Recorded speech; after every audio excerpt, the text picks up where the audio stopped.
நமது ஜெபம் டிவியில் புதிய தரிசனம்.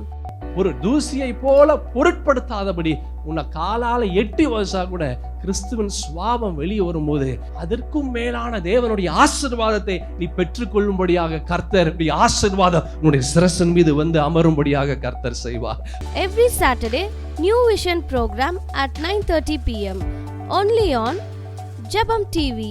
எடுத்துக்கொள்வோம் ஏசாயா தீர்க்கதரிசன புஸ்தகம் 58 அதிகாரம் 11வது வசனம். ஏசாயா 58:11. கர்த்தர் நித்தமும் உன்னை நடத்தி மகா வறட்சியான காலங்களில் உன் ஆத்துமாவை திருப்தி ஆக்கி உன் எலும்புகளை நினமுள்ளதாக்குவார். நீ நீர்ப்பாய்ச்சலான தோட்டத்தை போலவும் வற்றாத நீரூற்றை போலவும் இருப்பாய். நீ நீர்ப்பாய்ச்சலான தோட்டத்தை போலவும் வற்றாத நீரூற்றை போலவும் இருப்பாய். ஆண்டவர் நமக்கு கொடுக்கிற மிகப்பெரிய ஒரு வார்த்தை, வாக்குத்தத்தத்தின் வார்த்தை. அல்லேலூயா. நித்தமும் நான் உன்னை நடத்துவேன். இந்த வசனத்தில் நம்ம கிட்டத்தட்ட எத்தனை பார்த்தோம்? 4 விஷயங்கள் இருந்தது. என்னென்ன? he will guide us, he will satisfy us, he will strengthen us, he will bless us. நம்மை வழிநடத்துவார், நம்மை திருப்தியாக்குவார், நம்மை பலப்படுத்துவார், நம்மை ஆசீர்வதிப்பார். 4 விதமான ஆசீர்வாதத்தை இந்த ஒரு வசனத்தில் பார்க்க முடியும். எப்போ இந்த 4 விதமான ஆசீர்வாதம் ஒரு கிறிஸ்தவனுடைய வாழ்க்கையில் கடந்து வரும் என்றால், முதலாவது தேவனுடைய நியாயத்தை செய்யக்கூடியவர்களாக நாம் இருக்கும்போது இப்படிப்பட்ட ஆசீர்வாதத்தை நாம் சுதந்திரிக்க முடியும். ரெண்டாவது நம்ம கர்த்தர் நித்தமும் நம்மை நடத்தி மகா வறட்சியான காலங்களில் நம் ஆத்துமாவை திருப்தியாக்கி நம் எலும்புகளை நினமுள்ளதாக்கும்படியாக நீர்ப்பாய்ச்சலான தோட்டத்தை போல வற்றாத நீரூற்றை போல இருக்கணும். அப்படின்னா ரெண்டாவது அதே அதிகாரத்தில் 2ஆம் வசனத்தில் சொல்லப்படுகிற காரியத்தை நாம் செய்கிறவர்களாக இருக்கணும். 2வது என்ன வசனம்? ஏசாயா தீர்க்கதரிசன புஸ்தகம் 58 அதிகாரம் 2வது வசனம். தங்கள் தேவனுடைய நியாயத்தை விட்டு விலகாமல் நீதியை செய்து வருகிற ஜாதியாரை போல் அவர்கள் நாடோறும் என்னை தேடி என் வழிகளை அறிய விரும்புகிறார்கள். நீதி நியாயங்களை என்னிடத்தில் விசாரித்து தேவனிடத்தில் சேர விரும்புகிறார்கள். 2வது நாம் செய்ய வேண்டியது, கர்த்தர் நம்மை ஆசீர்வதிக்கணும், நம்மை திருப்தியாக்கணும், நம்மை பலப்படுத்தணும், நம்மை வழி நடத்தணும். அப்படின்னா 2வது நாம் செய்ய வேண்டியது நீதிக்குரிய காரியங்களை செய்யக்கூடிய நபராக நாம் மாறணும். ஆமென். மத்தேயு எழுதின சுவிசேஷம் 5ஆம் அதிகாரம் 20ஆம் வசனத்திலிருந்து 24ஆம் வசனம் முடிய வேகமாக கர்த்தருடைய வார்த்தைக்கு நேராக கடந்து போகலாம். வேத பாரகர்கள், பரிசேயர்கள், அவர்களுடைய நீதியிலும் நம்முடைய நீதி அதிகமாக இருக்கணும். அப்படி அதிகமாக இல்லை அப்படின்னா பரலோக ராஜ்யத்தில் என்ன செய்ய முடியாது? பிரவேசிக்க முடியாது என்று நான் சொல்லுகிறேன். கொலை செய்யாதிருப்பாயாக என்பதும் கொலை செய்கிறவன் நியாய தீர்ப்புக்கு ஏதுவாயிருப்பான் என்பதும் பூர்வத்தாருக்கு உரைக்கப்பட்டது என்று கேள்விப்பட்டிருக்கிறீர்கள். நான் உங்களுக்கு சொல்லுகிறேன், தன் சகோதரனை நியாயமில்லாமல் கோபித்துக் கொள்பவன் நியாய தீர்ப்புக்கு ஏதுவாயிருப்பான். தன் சகோதரனை வீணென்று சொல்லுகிறவன் ஆலோசனை சங்க தீர்ப்புக்கு ஏதுவாயிருப்பான். மூடனே என்று சொல்லுகிறவன் எரி நரகத்திற்கு ஏதுவாயிருப்பான். ஆகையால் நீ பலிபீடத்தினிடத்தில் உன் காணிக்கையை செலுத்த வந்து உன் பேரில் உன் சகோதரனுக்கு குறை உண்டென்று அங்கே நினைவு கூர்வாயாகில், அங்கேதானே பலிபீடத்தின் முன் உன் காணிக்கையை வைத்துவிட்டு போய் முன்பு உன் சகோதரனுடைய ஒப்புரவாகி பின்பு வந்து உன் காணிக்கையை செலுத்து. இது நீதிக்குரிய காரியங்கள். ஹல்லேலூயா. கர்த்தர் நம்மை வழிநடத்தணும், கர்த்தர் நம்மை பலப்படுத்தணும், கர்த்தர் நம்மை திருப்தியாக்கணும், கர்த்தர் நம்மை ஆசீர்வதிக்கணும்னா 2வது ஒரு கிறிஸ்தவன் செய்ய வேண்டியது 2வது நீதிக்குரிய காரியங்கள் செய்ய வேண்டும். எது நீதிக்குரிய காரியங்கள்? நம்ம பார்த்தோம். மனஸ்தாபங்கள் இருக்கக்கூடாது, கோபங்கள் இருக்கக்கூடாது, வைராக்கியங்கள் இருக்கக்கூடாது.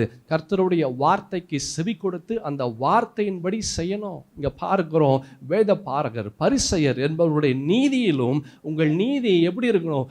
அதிகமாக இருக்கணும். அப்படி அதிகமாக இருந்தால் பரிசுத்த தேவனுடைய ஆசீர்வாதத்தை மாத்திரம் அல்ல, பரலோகத்தில் நாம் அந்த இடத்துல வாசம் செய்ய முடியும்.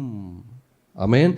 நம்ம காணிக்கை கொடுத்தாலும், தசமபாகம் கொடுத்தாலும், பரிசுத்த வேதத்தை வாசித்தாலும், சபைக்கு வந்தாலும், இந்த காரியத்தை செய்யாம இருந்தா அதற்குரிய நன்மைகளை, அதற்குரிய ஆசீர்வாதத்தை ஒரு கிறிஸ்தவனால பெற்றுக்கொள்ள முடியாது. அல்லேலூயா. இந்த வேத பாரகர், பரிசேயர் அவர்களை சொல்லும்போது பல இடத்துல பார்க்கிறோம், அவர்களுக்கு சுயநீதி அதிகமாக இருந்தது. தேவர் செல்ஃப் ரைச்சியஸ். அல்லேலூயா. தேவர் எப்படி? செல்ஃப் ரைச்சியஸ், சுயநீதி. அவர்களை போல நல்லவர்கள், அவர்களை போல உத்தமர்கள் யாரும் இல்லை என்று சொல்லக்கூடியவர்கள். பரிசுத்த வேதத்தில் ரோமர்கள் நிருபம் 10ஆம் அதிகாரம் 3ஆம் வசனத்தில் வேதம் சொல்லுகிறது, எப்படி என்றால், அவர்கள் தேவ நீதியை அறியாமல் தங்கள் சுயநீதியை நிலைநிறுத்த தேடுகிறபடியால் தேவ நீதிக்கு என்ன செய்ய மாட்டேன்றாங்க? அவர்கள் கீழ்ப்படியாதிருக்கிறார்கள். அநேகர் இந்த சுயநீதினாலே தன்னுடைய வாழ்க்கையை அவர்கள் இழந்திருக்கிறார்கள். ஆண்டவர் அவர்களுடைய வாழ்க்கையில வைத்த ஆசீர்வாதத்தை இழந்திருக்கிறார்கள். அல்லேலூயா.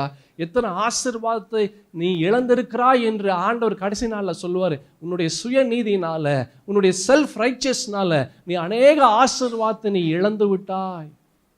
அல்லேலூயா. ஆமென். தீத்துவின் புஸ்தகத்தில் கூட ஒரு அழகான ஒரு வசனம் இருக்கு. 3ஆம் அதிகாரம் 5ஆம் வசனத்தில் பாருங்க, நாம் செய்த நீதியின் கிரியைகளின் நிமித்தம் அவர் நம்மை ரட்சியாமல், போதும், நாம் செய்த நீதியின் கிரியைகளின் நிமித்தம் அவர் நம்மளை ரட்சிக்கல. நம்ம செய்கிற ஒவ்வொரு காரியத்தின் மூலமாக ஆண்டவர் நம்மை விடுதலை செய்யல. தமது இரக்கத்தின்படி, ஆண்டவராகிய இயேசுவின் இரக்கத்தின்படியே மறுஜன்மம் முழுக்கினாலும் பரிசுத்த ஆவியினுடைய புதிதாக்குதினாலும் நம்மை ரட்சித்தார். என் பிரியமான தேவஜனமே, இந்த நீதி செய்யக்கூடிய காரியங்கள் இல்லாம ஒரு கிறிஸ்தவனுடைய வாழ்க்கையில தேவனுடைய ஆசீர்வாதத்தை ஒருபோதும் ஒரு காலமும் அவனால் பெற்றுக்கொள்ள முடியாது. அல்லேலூயா. என்ன நீதியுள்ள காரியங்கள்? அதான் கொஞ்ச நேரத்துக்கு முன்னாடி மத்தேயு எழுதின சுவிசேஷத்துல பார்த்தோம், என்ன நீதிக்குரிய காரியங்கள். ஆமென். அதே போல நீதிமொழிகளில் கூட ஒரு வசனம் இருக்கு. 30ஆம் அதிகாரம் 12ஆம் வசனத்துல பாருங்க, தாங்கள் அழுக்கற கழுவப்படாமல் இருந்தும் தங்கள் பார்வைக்கு சுத்தமாக தோன்றுகிற சந்ததி யாரும் உண்டு. அத்தனை பிரச்சனைகள், அத்தனை வேதனைகள், அத்தனை பாவங்கள், அத்தனை கர்த்தர் வெறுக்கக்கூடிய காரியங்கள் இருந்தும் நான் நல்லவன், நான் பரிசுத்தவான், என்னை போல ஒரு உத்தமன் யாரும் இல்லை என்று சொல்லக்கூடியவர்கள், தாங்கள் அழுக்கற கழுவப்படாமல் இருந்தும் தங்கள் பார்வைக்கு சுத்தமாக, எப்படி? தங்கள் பார்வைக்கு, கர்த்தருடைய பார்வைக்கு அல்ல. என் பிரியமான தேவஜனமே, நம்மளுடைய பார்வையில் எப்படி வேணாலும் நம்ம இருக்கலாம். ஆனால் கர்த்தருடைய பார்வையில் எப்படி இருக்கணுமோ அப்படிதான் இருக்கணும். அல்லேலூயா. கர்த்தருடைய பார்வையில் எப்படி இருக்கணுமோ அப்படி இருந்தால் தான் ஆசீர்வாதம் வரும். சகேயு அவன் ஜனங்களுடைய எல்லாருடைய பார்வையிலையும் அவன் பாவியாக இருந்தான். நல்ல கவனமா கேளுங்க. சகேயு ஜனங்களுடைய பார்வையில் எப்படி இருந்தான்? அவன் பாவியாக இருந்தான். ஆனால் ஆண்டவருடைய பார்வையில் அவர் சொல்றாரு, இன்னைக்கு உன் வீட்டுக்கு நான் வந்து தங்கணும், இன்னைக்கு உன் வீட்டுக்கு நான் தங்கணும். ஆண்டவர் தெரிந்து கொள்ளப்பட்ட பாத்திரமாக சகேயு இருந்தான். நல்ல கவனமா கேளுங்க. கர்த்தர் பார்ப்பதை போல மனிதன் பார்ப்பது அல்ல, மனிதன் பார்ப்பதை போல கர்த்தர் பார்க்கிறது அல்ல. அல்லேலூயா. பல வசனங்களை பார்க்க முடியும். மனுஷன் என்ன பார்க்கிறான்? அவன் முகத்தை பார்க்கிறான். கர்த்தர் என்ன செய்கிறாரு? இருதயத்தை அவர் நிறுத்தி பார்க்கிறார். He weighs the heart, whereas man sees the face. மனுஷன் முகத்தை பார்க்கிறான், ஆண்டவர் இருதயத்தை அவர் நிறுத்தி பார்க்கிறார். சகேவை பார்த்து சொல்றாரு, இன்னைக்கு உன் வீட்டில் நான் தங்கணும். இவன் ஆபிரகாமுக்கு குமாரனா இருக்கிறானே சொன்ன மாத்திரத்தில் அவனுடைய வாழ்க்கை தலைகீழாக மாறினது. அல்லேலூயா. தாங்கள் அழுக்கற கழுவப்படாமல் இருந்தும் தங்கள் பார்வைக்கு சுத்தமாக தோன்றுகிற சந்ததி யாரும் உண்டு. செல்ஃப் ரைச்சியஸ்னஸ், சுய நீதி. நம்ம ஆண்டவருடைய நீதியை நாம் செய்யக்கூடியவர்களாக இருக்கிறோமா, இல்லை நம்முடைய நீதியை செய்யத்தக்க நபராக இருக்கிறோமா? நம்முடைய நீதியை செய்யத்தக்க நபராக இருந்தா நம்மளை கீழே தள்ளிடும். கர்த்தர் எதிர்பார்க்கிற நீதியை செய்யக்கூடிய நபராக இருந்தா அது நம்மளை மேலே உயர்த்தும். அல்லேலூயா. நம்முடைய தேவைகள் சந்திக்கும்படியான வழி வாசல்களை ஏற்படுத்தும். மத்தேயு எழுதின சுவிசேஷம் 26ஆம் அதிகாரத்தில் மற்றும் ஒரு வசனத்தை பார்க்கலாம். 31ஆம் வசனத்திலிருந்து 35ஆம் வசனம் முடிய. அப்பொழுது இயேசு அவர்களை நோக்கி தன்னுடைய சீஷர்களை பார்த்து அவர் சொல்றாரு, மேய்ப்பனை வெட்டுவேன், மந்தையின் ஆடுகள் சிதறடிக்கப்படும் என்று எழுதியிருக்கிறபடி இந்த ராத்திரியிலே நீங்கள் எல்லாரும் என் நிமித்தம் என்ன செய்வீங்க? அப்படின்னு என்ன அர்த்தம்? எல்லாரும் நீங்க பயப்படுவீங்க, என்னை விட்டு ஓடிடுவீங்க. ஐயோ இவர் வேண்டாம், ஐயோ இவர் எனக்கு வேண்டாம் என்று ஓடிடுவீங்க. எல்லாரும் ஓடிடுவீங்க. யாரை பார்த்து சொல்றாரு? 3 வருஷ காலம் கூட இருந்த சீசர்களை பார்த்து ஆண்டவராக இயேசு கிறிஸ்து சொல்றார். அப்ப 32வது வசனத்தை பாருங்க. ஆகிலும் நான் உயிர் தெழுந்த பின்பு உங்களுக்கு முன்னே கலிலேயாவுக்கு போவேன் என்றார். பேதுரு இந்த வார்த்தைகள் எல்லாம் கேட்டு பேதுரு அவர் சொல்றாரு, அவருக்கு பிரதித்திரமாக, உமது நிமித்தம் எல்லாரும் இடரல் அடைந்தாலும், எல்லாரும் உங்களை விட்டு ஓடினாலும் நான் ஒரு காலமும் ஓட மாட்டேன். எல்லாரும் உங்களுக்கு விரோதமா என்ன பேசினாலும் நான் ஒருபோதும் நான் பேச மாட்டேன். இயேசு அவனை பார்த்து சொல்றாரு, இந்த ராத்திரியிலே சேவல் கூவுவதற்கு முன்னே நீ என்னை 3 தரம் மறுதலிப்பாய் என்று மெய்யாகவே உனக்கு நான் சொல்லுகிறேன். நான் சொல்ல யாரு ஓடினாலும் நான் ஓட மாட்டேன். செல்ஃப் ரைச்சியஸ்னஸ், சுயநீதி. என்னது? சுயநீதி. யார் இந்த தப்பு செய்தாலும் நான் தப்பு செய்ய மாட்டேன். நான் கரெக்ட், நான் மிஸ்டர் பர்ஃபெக்ட். நான் யாரு? Mister perfect. நான் ரொம்ப நல்லவன், மற்றவர்களை போல நான் இல்லை.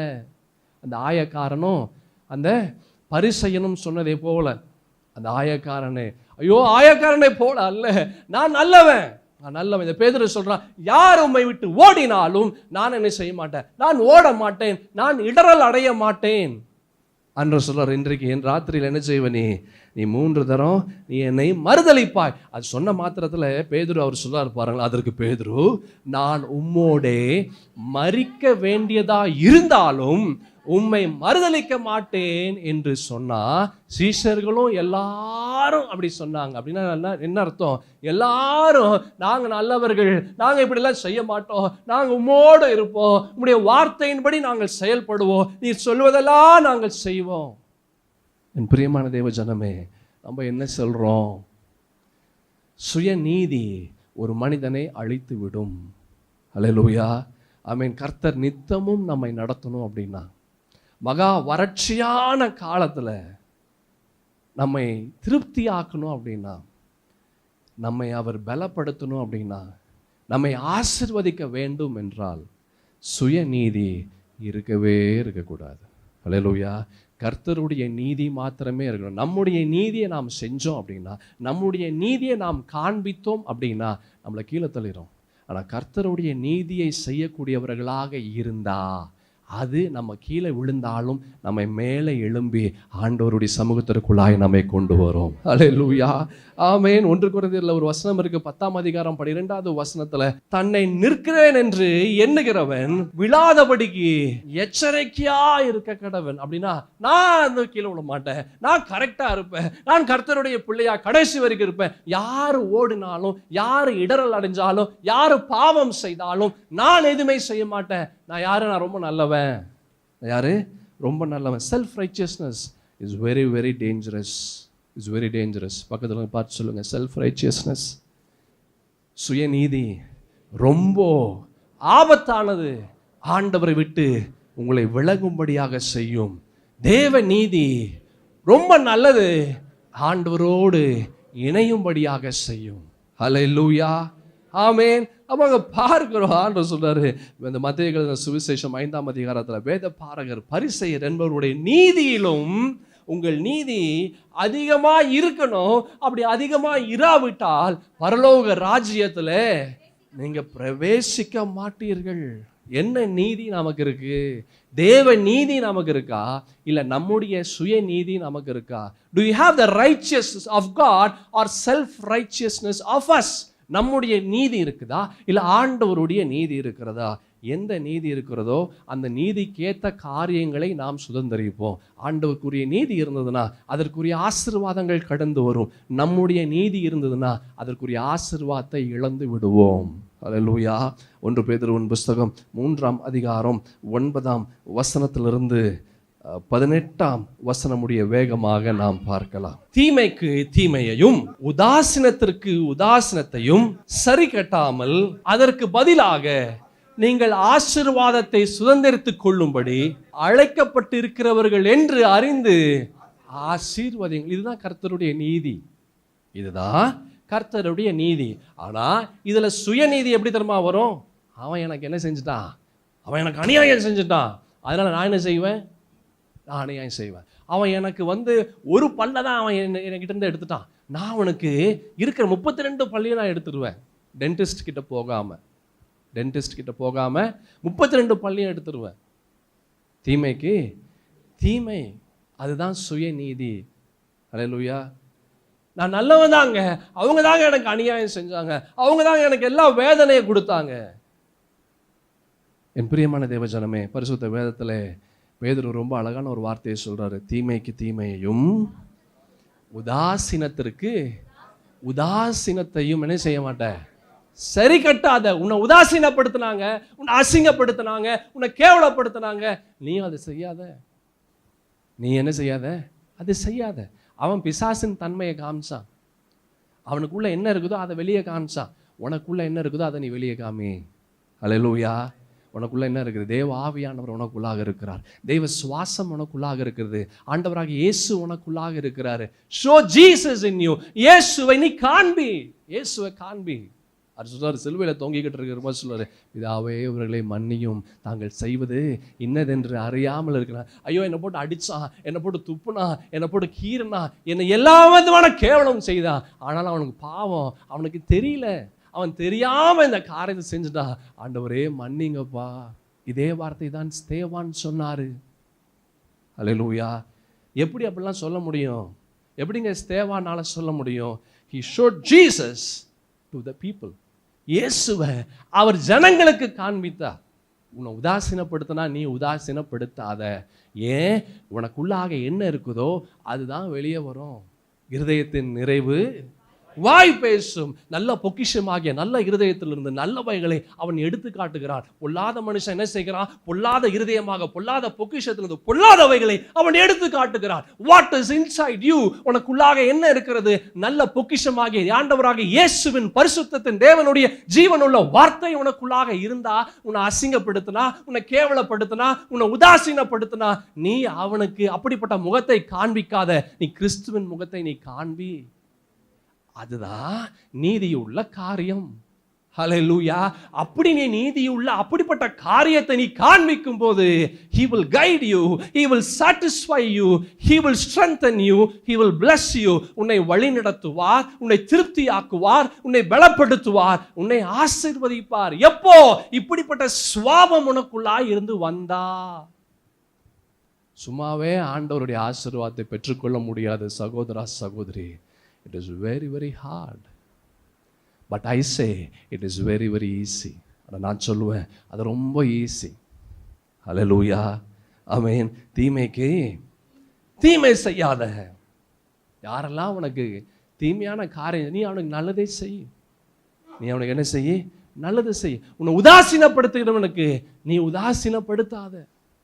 அதுக்கு பிற்பாடு வாசிப்போம். அதற்கு பதிலாக நீங்கள் ஆசீர்வாதத்தை சுதந்தரித்துக் கொள்ளும்படி அழைக்கப்பட்டிருக்கிறவர்கள் என்று அறிந்து ஆசீர்வதி. யார ஆசீர்வதி? யார் உனக்கு தீமை செஞ்சானோ அவனுக்கு ஆசீர்வாதத்தை கொடு. கர்த்தர் உன்னை ஆசீர்வதிக்கணும். பரவாயில்ல, நீ அசிங்கப்படுத்தினாலும் பரவாயில்ல, கர்த்தர் உன்னை ஆசீர்வதிப்பார். கர்த்தருடைய கிருபை உன் மீது இருப்பதாக, கர்த்தருடைய இரக்கம் உன் மீது இருப்பதாக. பரவாயில்ல, நீ என்னதான் அசிங்கப்படுத்தினாலும் பரவாயில்ல, என்னதான் நீ கேவலப்படுத்தினாலும் பரவாயில்ல. ஒரு ஒரு ஒரு தூசியை கூட ஒரு தூசியை போல பொருட்படுத்தாதபடி உன்னை காலால் எட்டி வச்சா கூட கிறிஸ்துவின் சுவாபம் வெளியே வரும்போது அந்த எந்த அளவுக்கு நீ காயப்பட்டாயோ, எந்த அளவுக்கு நீ வேதனைப்பட்டாயோ, எந்த அளவுக்கு உன்னுடைய இருதயம் உடைந்து போனதோ, அதற்கும் மேலான தேவனுடைய ஆசீர்வாதத்தை நீ பெற்றுக்கொள்ளும்படியாக கர்த்தர் ஆசீர்வாதம் உன்னுடைய சிரசின் மீது அமரும்படியாக கர்த்தர் செய்வார். அதுதான் கர்த்தருடைய பரிசுத்தத்தின் தேவனுடைய வல்லமை. ஹல்லேலூயா. ஆனா இதை நம்மளால புரிந்து கொள்ள முடியல, இதை நம்மளால அறிந்து கொள்ள முடியல. இப்படிப்பட்ட ஞானம் நமக்குள்ளாய் வருகிறது இல்லை. ஏன் புரிய முடியல?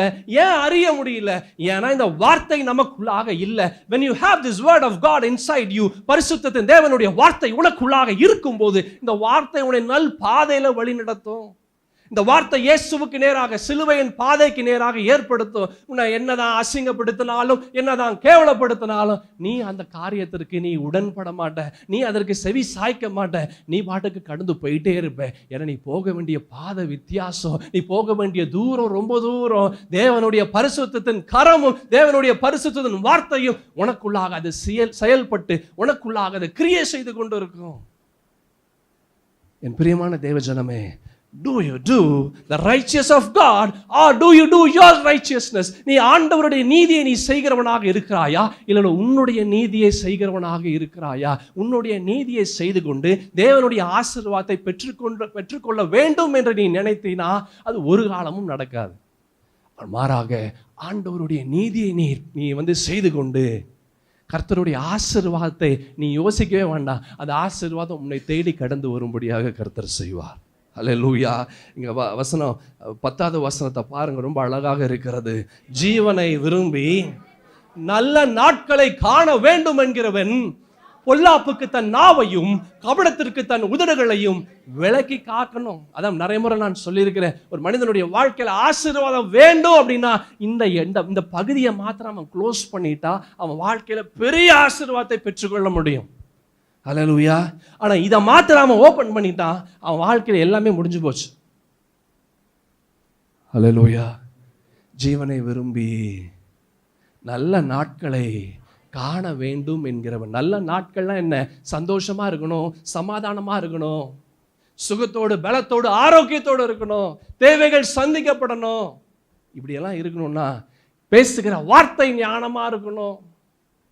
அல்லேலூயா. ரொம்ப அழகான ஒரு வசனத்தை பார்க்கிறோம். பொல்லாப்புக்கு தன் நாவையும் கபடத்திற்கு தன் உதடுகளையும் என்ன செய்யணும்? அவன் காத்து கொள்ளணும், விலக்கி பாதுகாக்கணும். அல்லேலூயா. பொல்லாப்பை விட்டு நீங்கி நன்மை செய்து சமாதானத்தை தேடி அதை பின்தொடர கடவன். இதுதான் நீதிக்குரிய காரியம். அல்லேலூயா. இதுதான் என்னது? நீதிக்குரிய காரியம். இந்த காரியங்கள் எல்லாம் செய்கிறோமா? ஆண்டவரே எனக்கு உதவி செய்ய மாட்டேன்றீங்க. அப்பா, உன்னுடைய வாக்குத்தத்தம் நித்தமும் உன்னை வழி நடத்தி, உன்னை போஷித்து, உன்னை திருப்தியாக்கி, உன்னை வழி நடத்தி, உன்னை ஆசீர்வதிப்பேன் என்று சொன்னீங்களே, ஆனா எதுவுமே எனக்கு வரலையே. சொன்ன நாளத்துல ஒண்ணு கூட வரலையே. ஒருவேளை நீங்கள் யோசிக்கலாம், கேட்கலாம், கர்த்தர் சொல்லுகிற நீதி உன்னுடைய வாழ்க்கையில காணப்படுகிறதா? பொல்லாப்பு செய்யக்கூடிய நபராக நாம் இருக்கிறோமா, இல்லை தேவையில்லாத வார்த்தைகளை பேசக்கூடிய நபராக இருக்கிறோமா? கர்த்தர் வெறுக்கக்கூடிய காரியத்தை செய்யக்கூடிய நபராக இருக்கிறோமா? எப்படிப்பட்ட நபராக இருக்கிறோம்? பொல்லாப்பை விட்டு நீங்கி நன்மை செய்து சமாதானத்தை தேடி அதை பின்தொடர கடவன். அல்லேலூயா. சமாதானத்தை தேடணும், சமாதானத்தை குலைக்க கூடாது. அல்லேலூயா. சமாதானம் வரும்படியான ஒரு சூழல் வரும்போது அதிலிருந்து ஓடக்கூடாது, இன்னும் பிரச்சனைகளை ஏற்படுத்தக்கூடாது. என் பிரியமான தேவஜனமே, கர்த்தருடைய கண்கள், வசனம் சொல்லுகிறது, கர்த்தருடைய கண்கள் நீதிமான்கள் மேல் நோக்க. யாரு நீதிமான்கள்? யார் இந்த காரியத்தை ஆண்டவர் சொல்லுகிற வார்த்தையின்படி யாருடைய வாழ்க்கை இருக்கிறதோ அவர்கள் நீதிமான்கள். கர்த்தருடைய வார்த்தையின்படி யாரு செயல்படுகிறார்களோ, ஆண்டவருடைய சித்தத்தை யாரு செய்கிறார்களோ, கர்த்தருடைய நீதியை யாரு செய்கிறார்களோ அவர்கள் நீதிமான்கள். அவர்கள் மேல் கர்த்தருடைய கண்கள் நோக்கமாய் இருக்கிறது. அவருடைய செவிகள் எப்படி இருக்கிறதா? அவர் வேண்டுதலுக்கு அப்படியே அந்த கண்கள் பார்க்கிறதாக, செவிகள் கேட்கக்கூடியதாக இருக்கிறது. சில பேர் சொல்லுவாங்க, நான் 10 வருஷமா ஜபிக்கிறேன், 20 வருஷமா ஜபிக்கிறேன், 30 வருஷமா ஜபிக்கிறேன். நீதிக்குரிய காரியத்தை செய்கிறாயா? என் சகோதரா, சகோதரி, நீதிக்குரிய காரியத்தை செய்கிறாயா? அல்லேலூயா. கர்த்தருடைய கண்கள் நீதிமான்கள் மேல் நோக்கமாக இருக்கிறது. அவருடைய செவிகள் அவர்கள் வேண்டுதலுக்கு. எப்படி நம்ம இடுகிற எல்லா வேண்டுதலுக்கு எப்படி இருக்குதா? ஆண்டவருடைய செவிகள் கவனமாக இருக்குது. அப்படின்னா கூர்ந்து அவர் கவனித்து கொண்டிருக்கிறார். தீமை செய்கிறவர்களுக்கோ கர்த்தருடைய முகம் விரோதமாய் இருக்கிறது. தீமை செய்கிறவர்களுக்கு ஆண்டவருடைய முகம் விரோதமாய் இருக்கிறது. நமக்கு ஆண்டவருடைய முகம் நம்மை பார்த்து அந்த செவிகள் கேட்கக்கூடியதாக இருக்கிறதா, இல்ல கர்த்தருடைய முகம் நமக்கு விரோதமாய் இருக்கிறதா? யோசித்து பார் சகோதரா, சகோதரி. செல்ஃப் எக்ஸாமினேஷன், சுய பரிசோதனை பண்ணுங்க. சுய பரிசோதனை செய்யுங்க. எப்படிப்பட்ட நிலை உன்னுடைய நிலையா இருக்கிறது? நம்ம செயல்கள் எப்படி இருக்கிறது? நம்முடைய காரியங்கள் எப்படி இருக்கிறது? நீதிக்குரிய காரியங்களா இருக்கிறதா, இல்ல அநீதிக்குரிய காரியங்களா இருக்கிறதா? கர்த்தருடைய நீதியா இருக்கிறதா, இல்ல சுய நீதியா இருக்கிறதா? எப்படி இருக்கிறது? எப்படி இருக்கிறது? அதை நான் சொன்னேன், ஐயா நான் கரெக்டா தாங்க இருக்கிறேன், மற்றவன் எல்லாம் தப்பா இருக்கிறான். அதுதான் சுய நீதி. அல்லேலூயா. அதுக்கு தான் ஒரு வசனம் பார்த்தோம், தாங்கள் அழுக்கிற ஒரு அழகான ஒரு வசனத்தை பார்த்தோம். நீதிமொழிகள் 30ஆம் அதிகாரம் 12ஆம் வசனத்துல அழகான ஒரு வசனத்தை பார்த்தோமே. தாங்கள் அழுக்கிற கழுவப்படாமல் இருந்தும் தங்கள் பார்வைக்கு சுத்தமாய் அவர்கள் இருக்கிறான். அவன் பார்வைக்கு எப்படி இருக்கிறான்? அவன் நல்லவனா இருக்கிறான் அவன் பார்வைக்கு. ஆனா ஆண்டவருடைய பார்வைக்கு அல்ல. ஆண்டவருடைய பார்வைக்கு அல்ல, அவன் பார்வைக்கு நல்லவனா இருக்கிறான், அவன் பார்வைக்கு நீதியுள்ள காரியத்தை செய்கிறவனாக இருக்கிறான். ஆனா கர்த்தருடைய பார்வைக்கு அவன் பொல்லாப்பான காரியத்தை செய்யக்கூடியவனாக இருக்கிறான். வேக்கப், விழித்திரு, விழித்திரு. ஹல்லேலூயா. விழித்திரு, ஜாக்கிரதையாக, எச்சரிக்கையாயிரு, எச்சரிக்கையாயிரு. Opportunity once lost is always lost. ஒரு தடவை சந்தர்ப்பம் உன்னை விட்டு கடந்து போய்விட்டது என்றால் திரும்ப அப்படிப்பட்ட ஒரு சந்தர்ப்பத்தை உன் வாழ்க்கைக்குள்ளாக கொண்டு வர முடியாது. பி கேர்ஃபுல், ஜாக்கிரதையாயிரு, விழித்திரு. Be watchful, be watchful. அந்த பேதுருவில் நம்ம பார்த்தோம், கர்த்தருடைய கண்கள் என்ன செய்யுது? நீதிமான்கள் மேல் அது நோக்கமா இருக்கிறது, அவருடைய செவிகள் அவருடைய வேண்டுதலுக்கு கவனமா இருக்கிறது. நீங்கள் நன்மையை பின்பற்றுகிறீர்களானால் உங்களுக்கு தீமை செய்கிறவன் யார்? என்ன ஒரு வார்த்தை இங்க பேதுருவின் மூலமாக ஆண்டவராகிய கர்த்தர் பரிசுத்த ஆவியானவர் சொல்லுகிறார். நீ நன்மை செஞ்சா, நன்மையை பின்பற்றுகிற நபரா இருந்தா, உனக்கு தீமை செய்கிற நபர் யார்? அப்படின்னா என்ன? உனக்கு விரோதமா யார் வந்தாலும் நான் அவர்களுக்கு விரோதமாய் கடந்து வருவேன். உனக்கு முன்பாக நான் வந்து நின்று உன்னுடைய வழக்காடிகளோடு நான் வழக்காடுவேன் என்று ஆண்டவர் சொல்லுகிறார். யாருக்கு? உண்மையாய் இருக்கிறவர்களுக்கு. யாருக்கு? உத்தமமாய் நடக்கிறவர்களுக்கு. யாருக்கு? கர்த்தருடைய நீதியை செய்கிறவர்களுக்கு. ஹல்லேலூயா.